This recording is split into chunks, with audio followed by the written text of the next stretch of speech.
Salut à tous, aujourd'hui on se retrouve pour un nouveau vlog tournage. Et oui, tu vois là il y a tout le setup qui est installé, je vais t'expliquer tout ça, qu'est-ce qu'on est en train de faire, comment, pourquoi.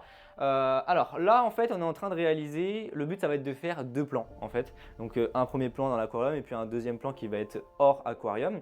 Et donc en fait le but ça va être de filmer en slow-mo en 4K 120 avec la FX30 des fruits qui tombent dans l'eau. Et de cette manière ça va faire un peu comme dans les pubs, il va y avoir l'eau qui va gicler, tu vas avoir des bulles d'air qui vont remonter, les fruits qui vont tomber, enfin voilà, c'est vraiment hyper stylé comme genre de plan. Le but de tout ça, ça va être de tester de nouvelles choses, un nouveau setup, parce que j'ai appris plein de choses en mettant en place ce nouveau setup, et surtout de tester un peu les capacités de la 4K 120 de la FX30, puisque c'est aussi pour ça que je l'ai pris cette caméra, c'est pour avoir la 4K 120, puisque sur mon A7 IV, on n'a que de la HD 120 entre guillemets. Je dis on a que, mais en réalité c'est très bien, c'est juste que là-dessus on va avoir beaucoup plus de détails forcément, HD versus 4K quoi. Ce qui va être intéressant aussi, on va tourner ça en même temps, on va mettre la 7 IV au-dessus de la FX30 et puis on va tourner les mêmes plans pour pouvoir voir finalement s'il y a une grande différence. Je te le dis tout de suite oui, mais après est-ce que pour les réseaux sociaux et tout ça, ça va suffire, je ne sais pas, on va faire plein de tests. Donc allez c'est parti, je vais te partager tout ça, les galères qu'il y a eu, les solutions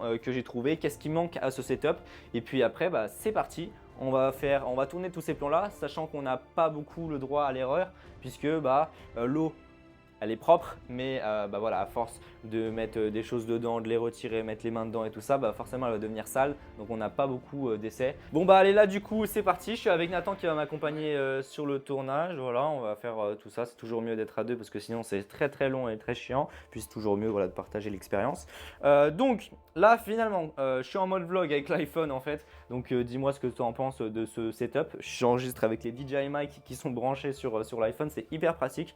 Voilà, bref, on va arrêter de s'éparpiller. Donc, le but du coup, ça va être de mettre tout ça dans l'aquarium. L'aquarium, il est assez petit, c'est vrai que c'est pas très grand, mais ça va suffire pour les premiers tests. C'est un 20 par 20, je crois. Et donc, l'eau est remplie jusqu'au bout, l'eau est filtrée. Le problème, en fait, c'était que à la toute base, j'avais mis de l'eau du robinet. Et le truc, c'est qu'il y avait beaucoup trop de poussière. Il y avait trop de particules dans l'eau.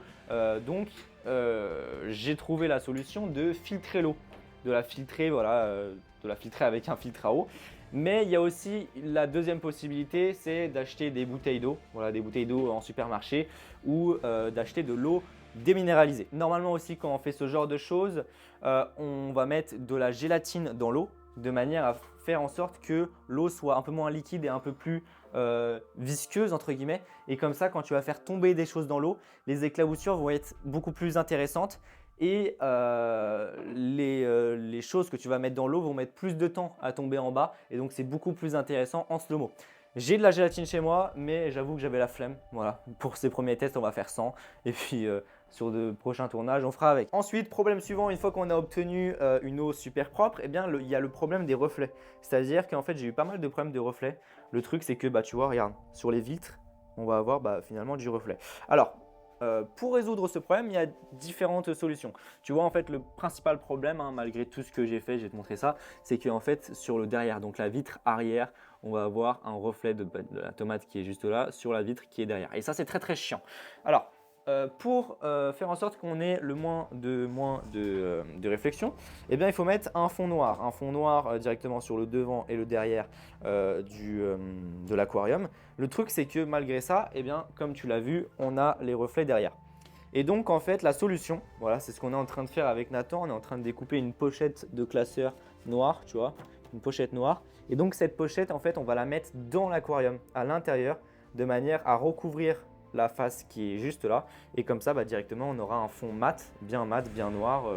Et là, pour le coup, on n'aura pas de problème par rapport à ça.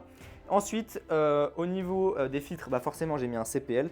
Donc le CPL qui me permet aussi de limiter un petit peu les réflexions. Et enfin pour terminer, forcément pour avoir le moins de réflexions possible, il faut avoir un bon éclairage. Et donc directement j'ai mis ma 60X de chez Aputure Amaran. Je l'ai mis directement en douche, voilà, directement en plongée. Et elle vient directement au-dessus de l'aquarium. J'ai mis un nid d'abeille comme ça et ça c'est à 100% de la puissance. Donc là comme ça on est parfait. Après de devant, tu vois ici j'ai aussi un projecteur mais je ne l'ai pas allumé puisque en fait tu vois si je l'allume ça va me faire des réflexions Tu vois, on a beaucoup de réflexion à ce niveau-là, donc c'est pas du tout intéressant. Le but, c'est vraiment de faire en sorte que ce qu'on va mettre dans l'eau, ça se détache hyper bien et que ça soit vraiment bien détaché par rapport à l'eau, que ça pète, tu vois. Là, ça pète vraiment dans l'eau, c'est vraiment hyper bien détaché. Pour détacher quand même un petit peu mon sujet de l'arrière et puis pour que ça soit bien éclairé comme si on avait une backlight, et bien finalement, j'ai mis un dash juste là, tu vois. Donc le dash, il vient taper comme ça sur le côté et ça va venir découper mon sujet, tu vois. Là, ici, on a un éclairage qui est juste là. Alors après, le top du top, ça aurait été de mettre directement de l'éclairage dans l'aquarium, mais j'ai pas encore ce qu'il faut. En vrai, je pourrais si je veux, mais flemme. Il faudrait mettre quelque chose ici, tu vois, qui vienne vraiment taper à l'arrière. Voilà, on va se mettre comme ça pour les premiers tests et puis on verra comment on est. Mais voilà. Ensuite, au niveau du setup, en fait, je vais avoir pas mal de choses. Au niveau de la config cam, donc ma cam, je la mets à la verticale. Donc là, FX30, hein, je te l'ai dit tout à l'heure.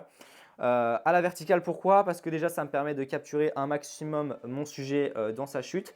Et puis surtout, ça va me permettre aussi de faire du contenu pour les réseaux. Donc autant filmer en vertical. Et puis je vais mettre mon A7 IV à côté pour pouvoir comparer un peu les images.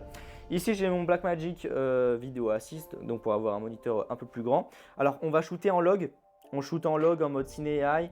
Je suis à ma plage ISO haute, donc ma base ISO haute, donc 2500, f2.8, donc on filme à 120.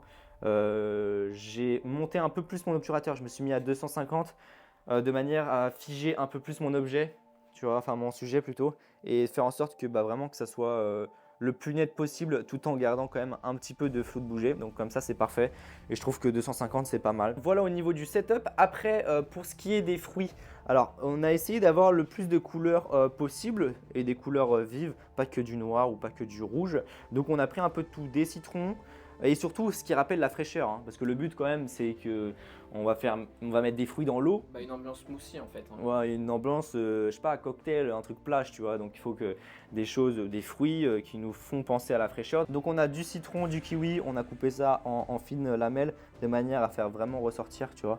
C'est complètement transparent et ça c'est vraiment cool. Après des oranges, bon c'est un peu gros, ça aurait été mieux d'avoir des clémentines mais bon c'est pas très grave. Des mûres, des fraises, des myrtilles, donc on a vraiment tout ce qu'il faut, on a tout nettoyé donc ça c'est nickel. Après pas mal de réajustements, et bien là je pense qu'on est presque prêt à tourner. Ouais. Donc là on a mis le fond directement dans l'aquarium, ce qui fait que directement tu vois on n'a plus du tout, voilà, on n'a plus de bulles au fond, hein, finalement on n'a plus trop de reflets, en tout cas par rapport au fond on n'a plus de reflets, ça c'est nickel. Donc tout ça c'est fixé avec des pinces. Après au niveau de l'eau tout est clean, on n'a plus de bulles directement sur le cadre. Et puis bon, on avait encore des reflets, tu vois, là on me voit, ouais. On me voit ici. Et donc ce qu'on a fait directement pour limiter ça, faire en sorte qu'on ne voit pas le reflet du lit et tout ça, eh bien j'ai mis directement un petit drapeau, un petit borgnole, voilà. Et donc on avait aussi des reflets de l'écran, des LED et tout ça, donc bref, tout ce qui est derrière c'est éteint. Et donc après pendant la prise de vue, on a juste à se mettre comme ça sur le côté. On a aussi fait quelques ajustements par rapport à la light du dessus. Alors de base, elle tapait un peu comme ça, tu vois, elle tapait comme ça.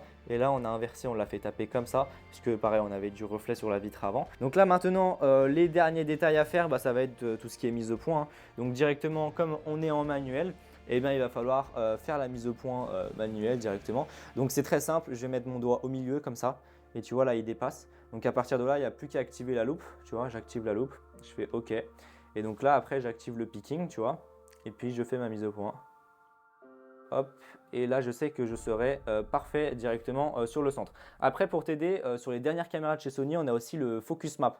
Focus Map qui sert pas tout le temps, mais sur ce genre de plan, c'est vrai que ça peut être vachement utile puisque là tu vois, ça nous permet de voir un peu notre profondeur de champ. Donc tu vois, on peut voir que ici je serai parfaitement net et dès que je m'avance, hop, je serai flou, tu vois, on est en orange. Et dès que je recule, pareil, je vais être hors focus.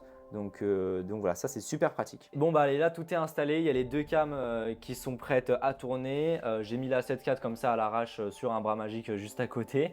Et donc là, c'est parti. Je pense qu'il n'y a plus qu'à. Et il faut qu'on trouve comment on va disposer, en fait, comment on va faire tomber tout ça dans l'aquarium. Parce qu'il il faut faire en sorte que tout soit mélangé. Je peux le mettre comme ça. En gros, je me mets comme ça. Il n'y a aucun reflet là. T'es prêt? Ouais. 1, 2, 3. Oh, ça rend super joli. Là, il n'y a plus qu'à aller tout nettoyer. Il faut nettoyer tout l'aquarium, tout remonter. Et là, en fait, ce qu'on va essayer de faire, c'est de mettre moins de fruits en fait, parce que là il y en avait, bon c'est super hein, mais il y en avait beaucoup trop. Alors moi il y a deux trucs qui m'embêtent un petit peu. Déjà il y a trop d'informations. De deux, en fait l'aquarium n'est pas assez profond. Il n'y a pas assez de hauteur, ce qui fait que tu vois moi j'aimerais bien couper le haut, mais en même temps ce qui fait que je garderai que ça et c'est pas assez. Donc bref c'est un petit peu dommage. De toute façon on fait avec ce qu'on a. Et puis deuxième chose, et ça c'est ce que je disais, hein, c'est que normalement il faut mettre de la gélatine dans l'eau, puisque tu vois là on a beaucoup de microbules, chose que je pense qu'avec de la gélatine on aura beaucoup moins. Et puis pareil, tous les remous qu'il y a ici à la surface, avec de la gélatine on les aura pas. Allez c'est parti, deuxième tentative, donc là on lance les recs. Alors hop, après il faut du stockage hein, parce que là je filme en 4K 120 mais all intra, donc je peux te dire que ça bombarde en termes de débit. Je crois qu'on doit être à 600, hein, voire même, ouais, je pense qu'on est à 600 mégabits. Allez, 3, 2, 1. Ouais, l'eau là est beaucoup plus trouble, hein. Ça se voit tout de suite que l'eau est plus trouble. Et il y a une goutte qui est passée devant la cam. En fait, ce qu'on est en train de faire, c'est que du coup, on a envie de faire en sorte que les fruits ils volent un petit peu, enfin qu'on ait cette impression de lévitation. Et donc là, en gros, le but, ça va simplement être de tirer un tissu noir, enfin en l'occurrence si c'est un t-shirt, on va le tirer et puis après ça va normalement faire monter les fruits. Donc là on se met sur les côtés directement. Hop, j'ai ma petite backlight qui est juste là. Et là on va juste laisse comme ça, voilà. Et puis tu tires, voilà, hein. Il faut que tu aies plus en V, que ce soit plus en V. 3. Voilà, on le refait une deuxième fois. On va le refaire une deuxième fois. 2, 3. Carnage. Oh non Le mais... règle. Oh mec, regarde mon côté, J'ai vraiment trop le seum. Le rush est vraiment inutilisable et ça a tout lancé par terre. Genre ça s'est écrasé par terre, là il y a de la frette. Sur le bureau aussi. Oh putain. Il va falloir tout nettoyer. Mec, mon dash il est rempli de fraises. Putain, en plus il était parfait putain. Il va retomber un peu plus droit. Vas-y, on remet tout. Bon bah voilà, après c'est 3 heures de tournage. Ouais. Juste pour un plan et demi. Ouais. Un plan et demi. Après c'est vraiment très stylé et ce genre de plan de toute façon. C'est comme ça qu'on apprend aussi hein. Ouais, et les plans pub, de toute façon dans tous les cas, les trucs de publicité, packshot comme ça prend mais genre un temps fou mais vraiment monumental. Que ce soit professionnel ou non, hein, dans tous les cas ça prendra du temps. Et donc sur ce, je te mets tout de suite les plans qu'on a pu filmer.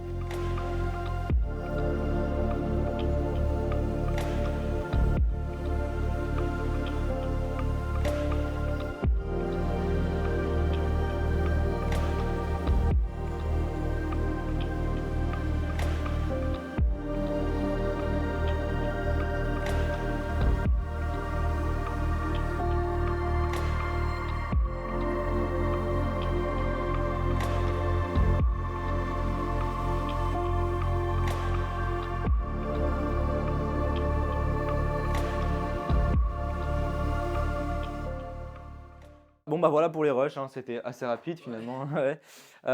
Sur ce, si cette vidéo t'a plu, n'hésite pas à mettre un pouce bleu, à t'abonner si tu souhaites en voir plus. Si tu as des questions, c'est dans les commentaires.